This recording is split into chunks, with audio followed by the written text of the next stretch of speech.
ఈరోజు నేను చికెన్ పకోడీ ఎలా తయారు చేసుకోవాలో చూపిస్తున్నాను. ఫస్ట్ మనము ఒక మిక్సీ జార్ తీసుకొని అందులో కొత్తిమీర, పచ్చిమిర్చి, అల్లం వెల్లుల్లి వేసి మిక్సీ పట్టుకోవాలి. తర్వాత మనము చికెన్ తీసుకొని అందులో 2 టేబుల్ స్పూన్ల కార్న్ఫ్లోర్ని యాడ్ చేసుకోవాలి. తర్వాత తగినంత కారం పొడి కూడా యాడ్ చేసుకోవాలి.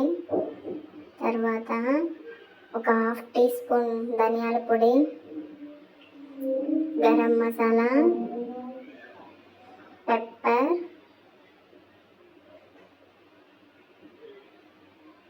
Chicken masala, next kebab masala, next paste చేసుకొని పెట్టుకున్నాం కదండి ముందుగానే, దాన్ని ఇందులో వేసుకోవాలి. తర్వాత 1 ఎగ్ కూడా కొట్టి ఇందులో వేసుకోవాలి. ఇప్పుడు బాగా చేతితో కలుపుకోవాలి. కొంచెం ఆయిల్, కొంచెం సాల్ట్ కూడా యాడ్ చేసుకోవాలి. చూడండి, ఇలా బాగా మిక్స్ చేసుకోవాలి చేతితో.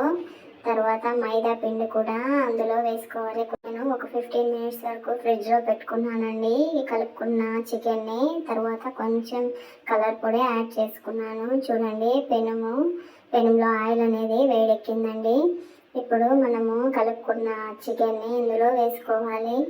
చూడండి, ఇలా స్పూన్తో వేసుకోవడం వల్ల చాలా ఈజీగా ఉంటుంది.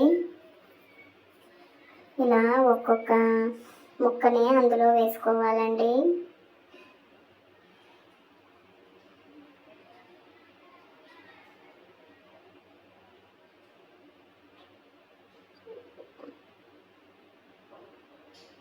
ఇలా గరిటతో కలుపుకోవాలండి. మీడియం ఫ్లేమ్లో పెట్టుకోవాలి.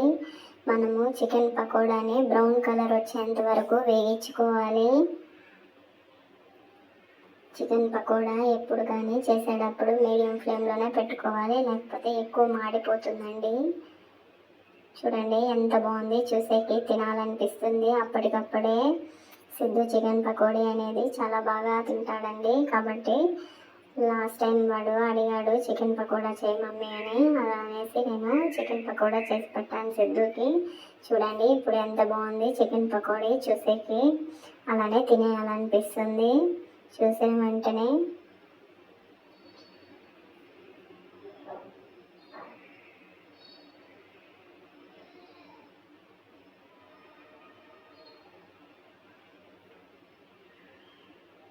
చూసారా, ఫైనల్గా మనకి చికెన్ పకోడీ అనేది రెడీ అయిపోయింది. మనము దీంతో ఆనియన్స్తో తింటే చాలా బాగుంటుంది. తర్వాత ఆయిల్లో కూడా ఒక 4 మిర్చి యాడ్ చేసుకోండి.